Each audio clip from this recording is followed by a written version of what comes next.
남편을 잃은 뒤 어떤 여자는 서서히 꺼져갑니다. 밥을 먹어도 맛을 모르고 아침이 와도 일어날 이유를 찾지 못합니다. 웃음은 사라지고 눈빛은 흐려지고 어느 순간부터 그녀는 살아있지만 살고 있지 않은 사람이 됩니다. 그런데 같은 상실을 겪고도 어떤 여자는 달라집니다. 슬픔을 지나면서도 눈에 빛이 생기고 걸음이 단단해지고 오히려 예전보다 더 깊고 따뜻한 사람이 되어갑니다. 저는 105년을 살면서 이 두 종류의 여자를 수없이 보아왔습니다. 그리고 오래전부터 한 가지 질문을 품어왔습니다. 무엇이 이 두 사람을 갈라놓는 것인가? 많은 분들은 이렇게 생각할 것입니다. 원래 성격이 강한 사람과 약한 사람의 차이라고, 혹은 자식이 잘 돌봐주는 사람과 그렇지 않은 사람의 차이라고, 어떤 분은 신앙이 있고 없고의 차이라고 말할 것입니다. 틀린 말은 아닙니다. 그러나 그것이 전부가 아닙니다. 제가 오랜 세월 끝에 깨달은 것은 이것입니다.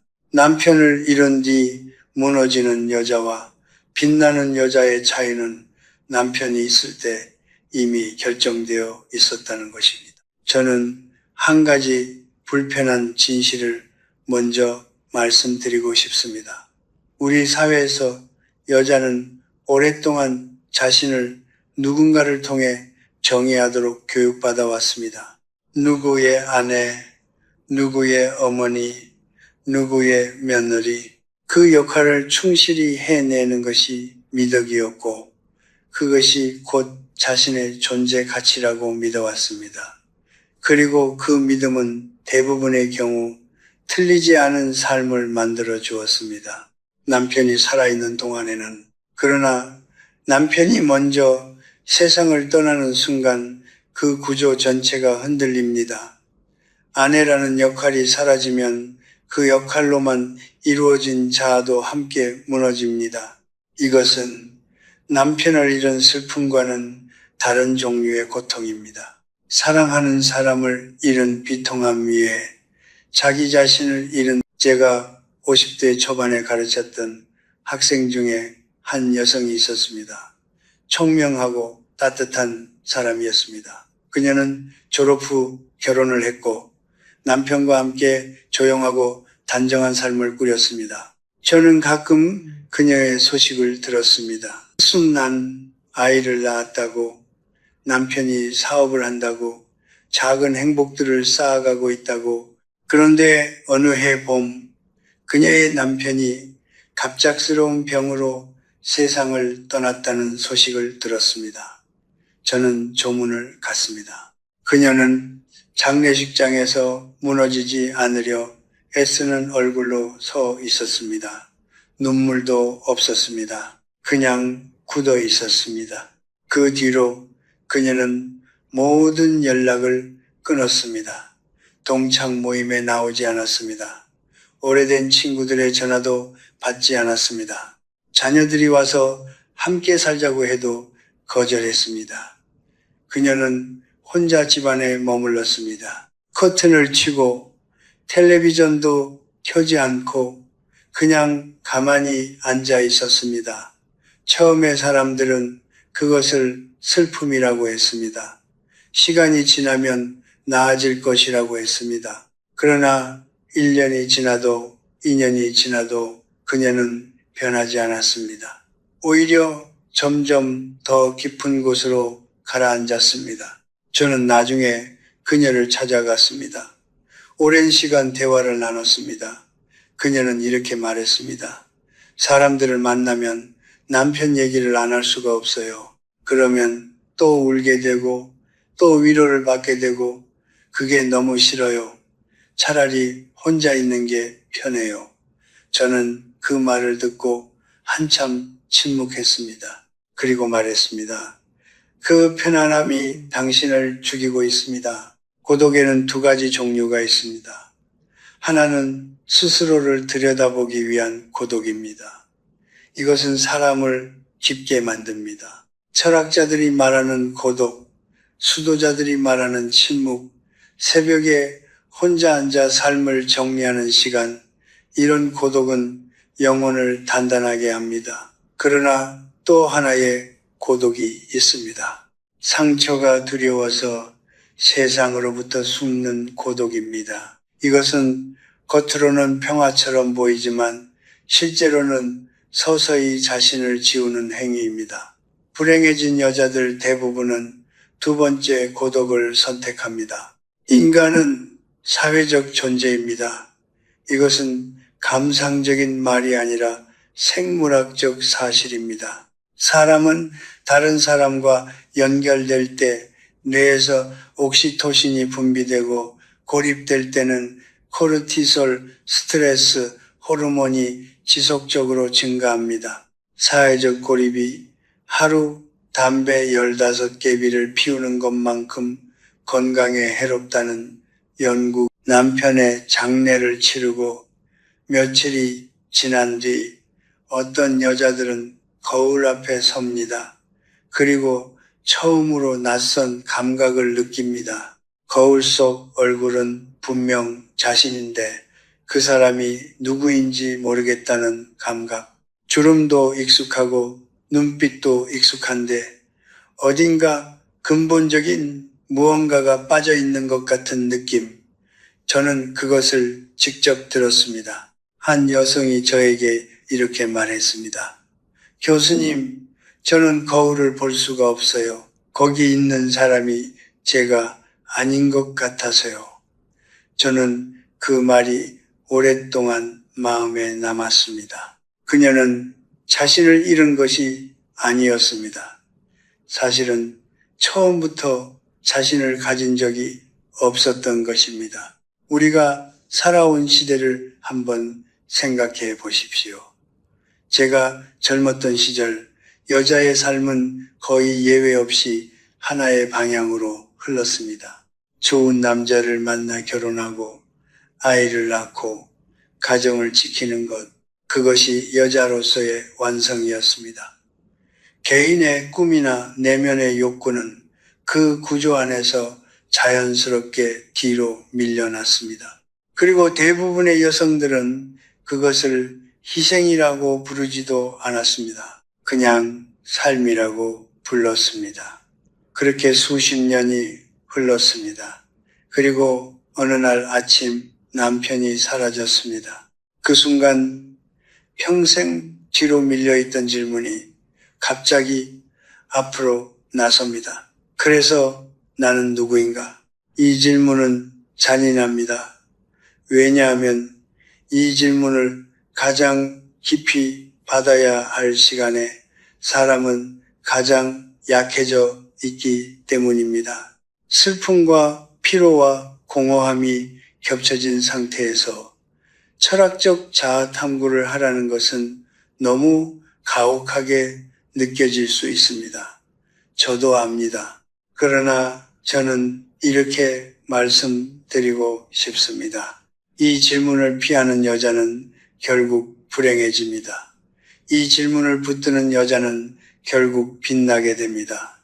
그 차이가 생각보다 훨씬 크고 생각보다 훨씬 결정적입니다. 불행해지는 여자는 잃어버린 역할을 붙잡으려 합니다. 남편이 없어도 계속 남편을 위한 밥상을 차립니다. 남편의 방을 그대로 둡니다. 남편의 옷을 버리지 못합니다. 그것이 사랑의 표현이라고 생각합니다.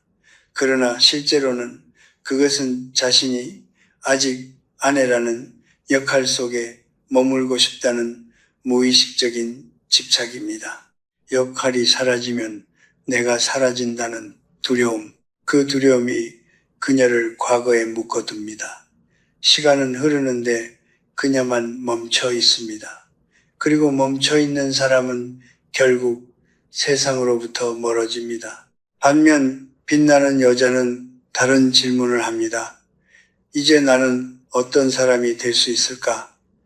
이것은 남편을 잊겠다는 선언이 아닙니다. 지나간 사랑을 부정하는 것도 아닙니다. 이것은 삶이 아직 끝나지 않았다는 것을 받아들이는 행위입니다. 저는 80이 넘어서 처음으로 혼자 여행을 떠난 여성을 알고 있습니다. 75세 처음으로 그림을 배우기 시작한 여성도 알고 있습니다. 그녀들은 무언가를 증명하려 한 것이 아닙니다. 단지 자신이 아직 살아있다는 것을 자신의 방식으로 확인하고 싶었던 것입니다. 저는 30살이었을 때 행복이란 누군가와 깊이 연결되는 데서 온다고 믿었습니다. 그것은 틀리지 않습니다. 그러나 105년을 살고 나서 저는 이것을 압니다. 연결은 아름답지만 연결에만 의존하는 사람은 언제나 취약합니다. 진정한 행복은 자기 자신과 저는 오랫동안 정원을 가꾸었습니다. 젊은 시절부터 나이가 든 지금까지 작은 화분 하나라도 늘 곁에 두었습니다. 정원을 돌보면서 저는 한 가지 단순한 진리를 배웠습니다. 아무것도 하지 않으면 꽃은 피지 않는다는 것입니다. 물을 주지 않으면 시들고 햇빛을 차단하면 노랗게 변하고 잡초를 뽑지 않으면 결국 좋은 것들이 자라날 자리를 빼앗깁니다. 사람의 내면도 똑같습니다. 돌보지 않으면 황폐해집니다. 아무리 한때 아름다웠던 정원이라도 손길이 끊기면 결국 거친 땅으로 돌아갑니다. 남편을 잃은 뒤 무너지는 여자와 빛나는 여자의 차이는 바로 여기에 있습니다. 자신의 내면 정원을 계속 돌보기로 선택하느냐, 아니면 그 문을 닫아 걸고 들어가기를 포기하느냐, 고독에 대해 한 가지 더 깊은 이야기를 드리고 싶습니다. 한국어에는 참 묘한 구분이 있습니다. 외로움과 고독, 이 두 단어는 비슷해 보이지만 전혀 다른 세계를 가리킵니다. 외로움은 누군가를 원하는데 없는 상태입니다. 결핍에서 오는 감정입니다. 반면 고독은 스스로 선택한 홀로 있음입니다. 채워지지 않은 것이 아니라 자기 자신과 마주하기 위해 일부러 비워둔 공간입니다. 불행해지는 여자는 고독을 견디지 못해 외로움 속으로 빠져듭니다. 빛나는 여자는 외로움을 통과해 고독에 이릅니다. 그 차이는 방향의 차이입니다. 하나는 안으로 들어가는 것이고 하나는 밖으로만 도망치려는 것입니다. 저는 90이 넘은 뒤로 매일 아침 1시간을 혼자 앉아 보냅니다. 아무것도 하지 않는 것처럼 보이지만 사실 그 시간에 저는 가장 많은 것을 합니다. 어제 있었던 일들을 조용히 되새기고 오늘 감사할 것들을 떠올리고 오래전 떠난 사람들의 얼굴을 기억합니다. 그 시간이 없으면 저는 하루를 제대로 살 수 없습니다. 많은 분들이 저에게 묻습니다. 100살이 넘어서도 어떻게 그렇게 맑은 눈을 유지하느냐고 저는 이렇게 대답합니다. 매일 아침 자신과 만나기 때문이라고. 자신과의 만남을 게을리하는 사람은 결국 자기 자신이 낯선 사람이 됩니다. 빛나는 여자들에게는 공통점이 있습니다. 그녀들은 고독한 시간을 허투루 쓰지 않습니다. 어떤 이는 매일 아침 짧은 산책을 합니다. 어떤 이는 일기를 씁니다. 어떤 이는 오래된 책을 다시 읽습니다. 어떤 이는 조용히 기도를 하거나 명상을 합니다. 그 형식은 다르지만 본질은 같습니다. 자기 자신과 마주 앉는 시간을 의도적으로 만든다는 것입니다. 이것은 외로움을 달래기 위한 행위가 아닙니다. 이것은 자신을 잃지 않기 위한 아주 조용하지만 아주 단호한 훈련입니다. 그 훈련이 쌓이면 사람은 혼자 있어도 흔들리지 않는 중심을 갖게 됩니다. 반면 불행해지는 여자는 홀로 있는 시간을 채우려고만 합니다. 텔레비전을 끊임없이 켜두거나 자녀에게 필요 이상으로 전화를 하거나 SNS에서 다른 사람들의 삶을 들여다보며 시간을 보냅니다. 그것이 나쁜 것이라는 말이 아닙니다. 그러나 그 모든 것이 자기 자신으로부터 도망치는 방식으로 쓰인다면 결국 내면은 점점 더 텅 비어갑니다. 소음으로 신묵을 덮으려 할수록 신묵은 더 크게 돌아옵니다. 자신을 만나는 일을 계속 미루는 사람은 어느 순간 자신이 완전히 낯선 존재가 되어 있음을 발견하게 됩니다. 저는 이런 점에 깊은 슬픔을 겪은 적이 있습니다. 오랜 벗을 잃었고 건강도 흔들렸고 삶의 방향이 흐릿해지는 시간이 있었습니다. 그 시절 저를 붙잡아 준 것은 거창한 무언가가 아니었습니다. 매일 아침 책상 앞에 앉는 습관이었습니다. 글을 잘 쓰든 못 쓰든 생각이 정리되든 안 되든 그냥 앉았습니다. 그 앉음 자체가 저에게는 선언이었습니다. 나는 아직 여기 있다. 나는 아직 살고 있다. 나는 아직 나다. 그 작은 선언이 가장 어두운 시간을 버티게 해주었습니다. 내면의 정원은 저절로 아름다워지지 않습니다. 그러나 반드시 아름다워질 수 있습니다. 지금 당신의 정원이 메말라 있다면 오늘 단 한 가지만 하십시오. 조용히 앉으십시오. 아무것도 하지 않아도 됩니다. 그냥 자신의 숨소리를 들으십시오. 그것이 시작입니다. 그 침묵 속에서 오래전 잃어버렸던 자기 자신의 목소리가 제가 살던 동네에 2명의 과부가 있었습니다. 2사람은 같은 해에 남편을 잃었고 같은 골목에 살았고 나이도 비슷했습니다. 겉으로 보면 2사람의 처지는 거의 같았습니다. 그런데 10년이 지난 뒤 2사람의 삶은 완전히 달라져 있었습니다. 한 사람은 얼굴에 그늘이 짙어졌고 만나는 사람마다 자신이 얼마나 힘든지를 이야기했습니다.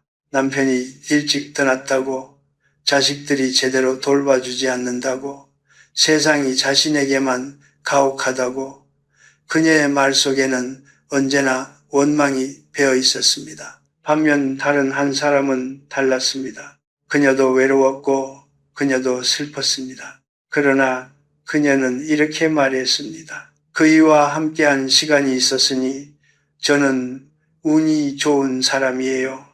그 한 문장의 차이가 2사람의 10년을 완전히 갈라 놓았습니다. 저는 오랫동안 이 차이를 생각했습니다. 감사하는 사람과 원망하는 사람, 무엇이 그들을 다르게 만드는 것인가? 처음에는 성격의 차이라고 생각했습니다. 타고난 기질의 문제라고. 그러나 세월이 지나면서 저는 다른 결론에 이르렀습니다. 감사는 타고나는 것이 아니라 선택하는 것이라는 것입니다. 그것은 감정이 아니라 태도입니다. 그리고 그 태도는 훈련으로 길러집니다. 좋은 일이 생겼을 때 감사하는 것은 누구나 할 수 있습니다. 진짜 감사는 아픔 속에서도 잃지 않은 것들을 볼 수 있는 능력입니다. 그 능력이야말로 인생 후반을 버티게 하는 가장 조용하고 가장 강인한 힘입니다. 불행해지는 여자는 잃어버린 것에 집중합니다. 그 마음은 충분히 이해할 수 있습니다. 수십 년을 함께한 사람이 사라진 자리는 그 무엇으로도 채울 수 없습니다. 그 빈자리는 진짜입니다. 부정할 수 없습니다. 그러나 잃어버린 것에만 시선을 고정하면 아직 남아있는 것들이 보이지 않습니다.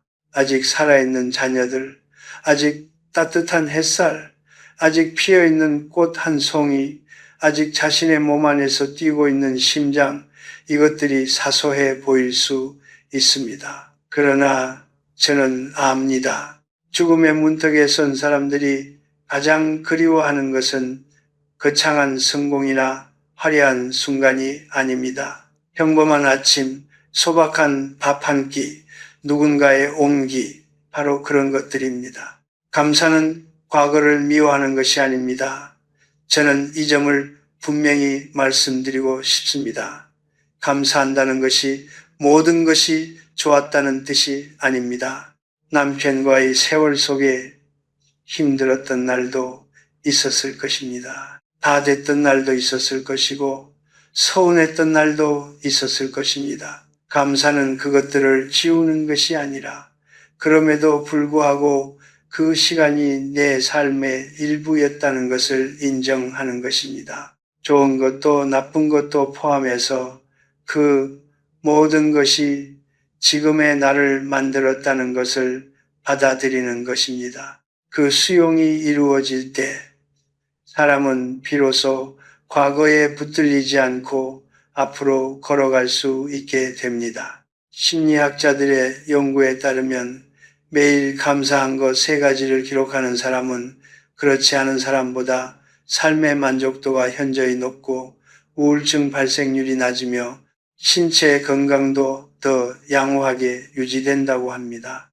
이것은 단순한 긍정 심리학의 구호가 아닙니다. 감사라는 행위가 뇌의 신경 회로를 실제로 변화시킨다는 것은 이미 여러 연구에서 입증된 사실입니다.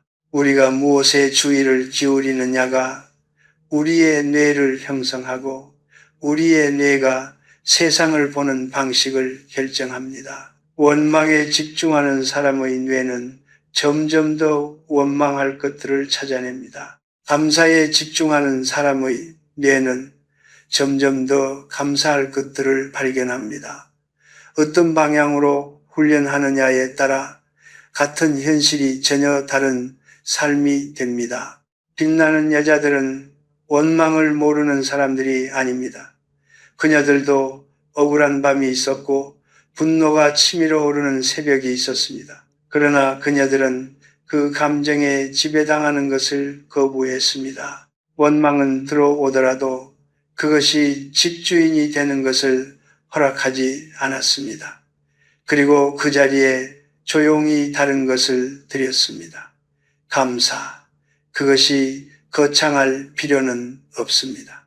오늘 아침 따뜻한 커피 한 잔, 창문 너머로 들어오는 햇살, 멀리 있는 자녀에게서 온 짧은 문자 메시지, 이런 것들을 소중히 여기는 마음이 조금씩 삶의 무게 중심을 바꾸어 놓습니다. 저는 100살이 넘은 지금도 매일 아침 눈을 뜨면 가장 먼저 하는 일이 있습니다. 오늘도 눈을 떴다는 것에 감사하는 것입니다. 어떤 분들은 그것이 너무 소박하다고 생각할 수 있습니다.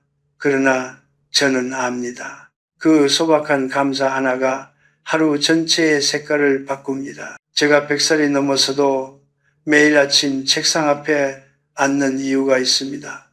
글을 써야 하기 때문만은 아닙니다. 강의를 준비해야 하기 때문도 아닙니다. 단지 그 시간이 저에게 오늘 하루를 살아야 할 이유를 주기 때문입니다. 따뜻한 차 한 잔을 손에 쥐고 창밖의 빛이 서서히 바뀌는 것을 바라보고 어제 미처 다 쓰지 못한 생각들을 종이 위에 내려놓는 그 시간, 그것이 거창한 사명이나 대단한 목표는 아닙니다. 그러나 저에게 그것은 충분합니다. 아니, 충분한 것을 넘어서 전부입니다. 살아온 세월이 길수록 저는 더욱 확신하게 됩니다. 인간에게 필요한 것은 위대한 이유가 아니라 오늘 아침 눈을 떠야 할 작은 이유 하나라는 것을 남편을 잃은 뒤 불행해지는 여자들에게는 공통된 패턴이 있습니다. 그녀들은 의미를 외부에서 기다립니다. 누군가 자신을 필요로 해주기를 기다리고 자녀가 찾아오기를 기다리고 무언가 중요한 일이 생기기를 기다립니다. 그러나 아무도 오지 않는 날, 아무것도 일어나지 않는 날 그녀들은 무너집니다. 오늘도 아무 의미 없는 하루였다고 느낍니다.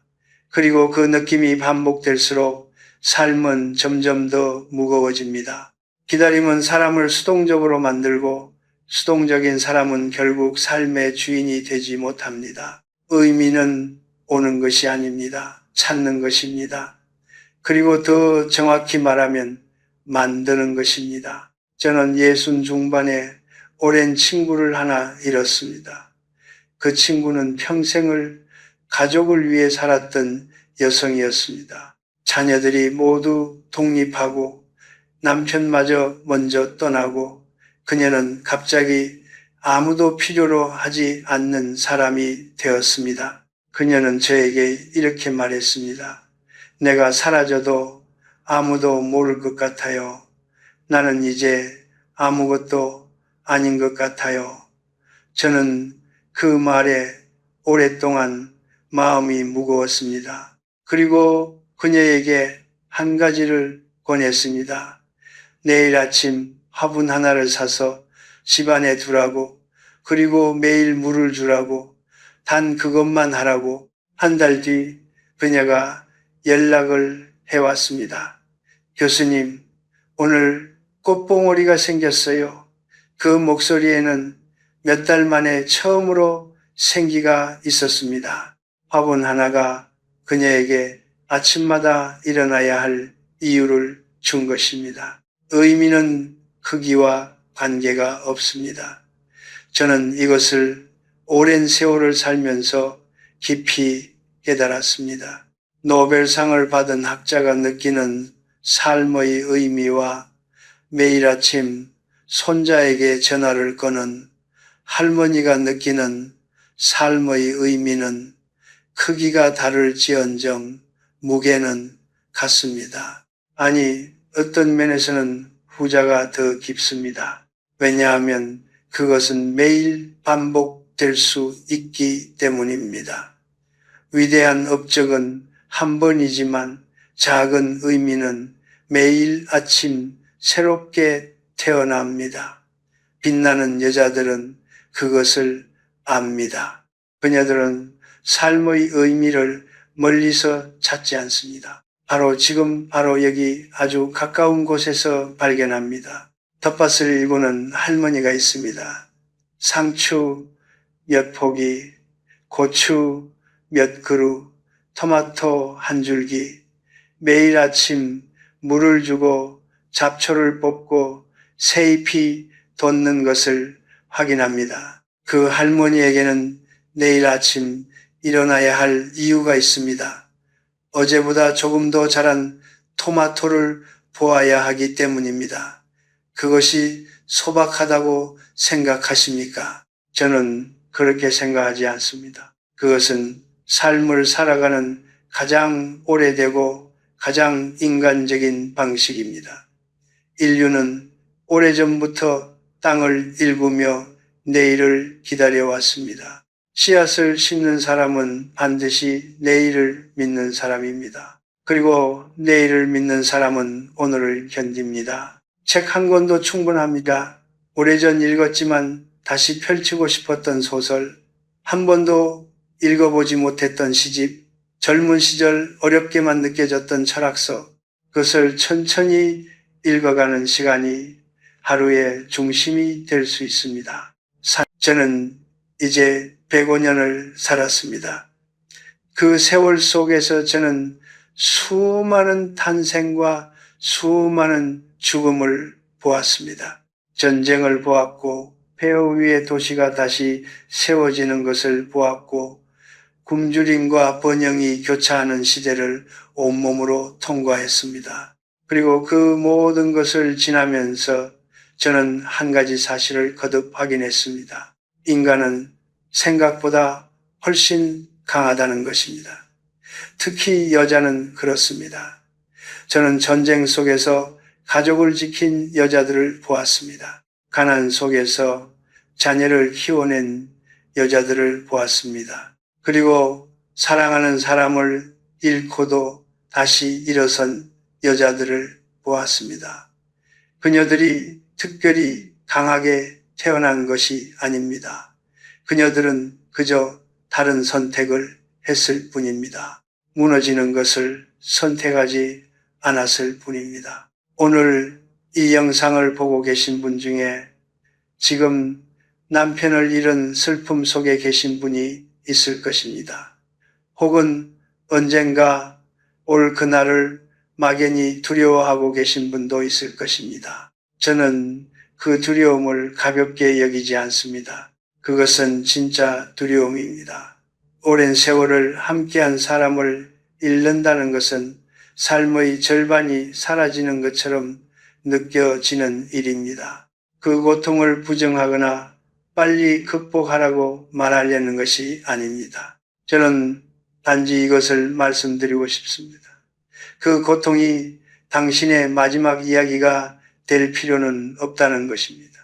상실은 하나의 챕터입니다. 그러나 그것이 책 전체는 아닙니다. 저는 오늘 5가지 이야기를 드렸습니다. 관계의 끈을 놓지 않는 것, 자신만의 의미를 찾는 것, 감사하는 마음을 유지하는 것, 새로운 정체성을 받아들이는 것, 그리고 내면의 성장을 선택하는 것.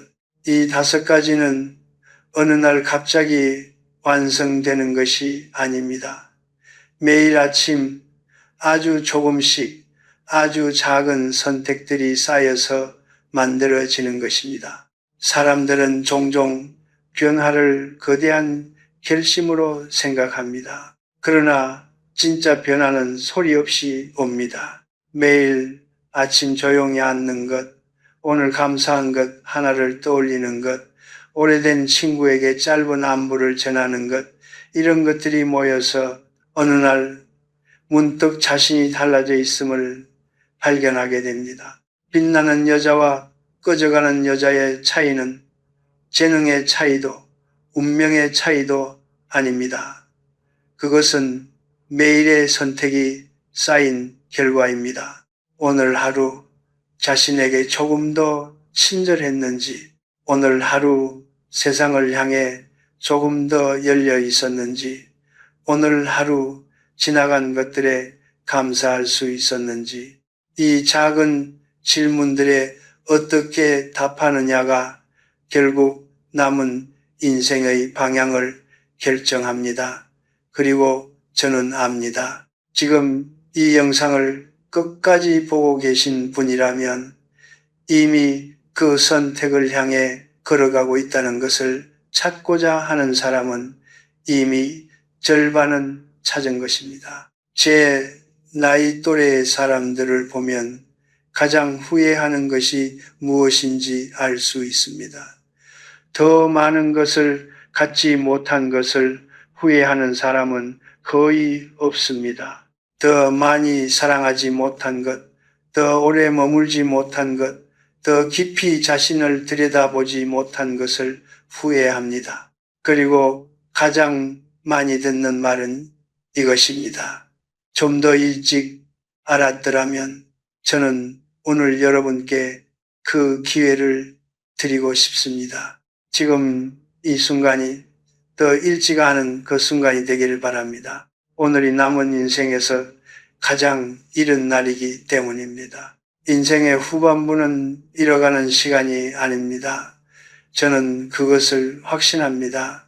그것은 마침내 진짜 자신으로 살아갈 수 있는 시간입니다. 누군가의 아내이기 이전에, 누군가의 어머니이기 이전에 오롯이 자기 자신으로 존재할 수 있는 시간. 젊은 시절에는 세상의 기대에 맞추느라 미처 꺼내보지 못했던 자신의 진짜 모습을 이제 비로소 꺼내볼 수 있는 시간.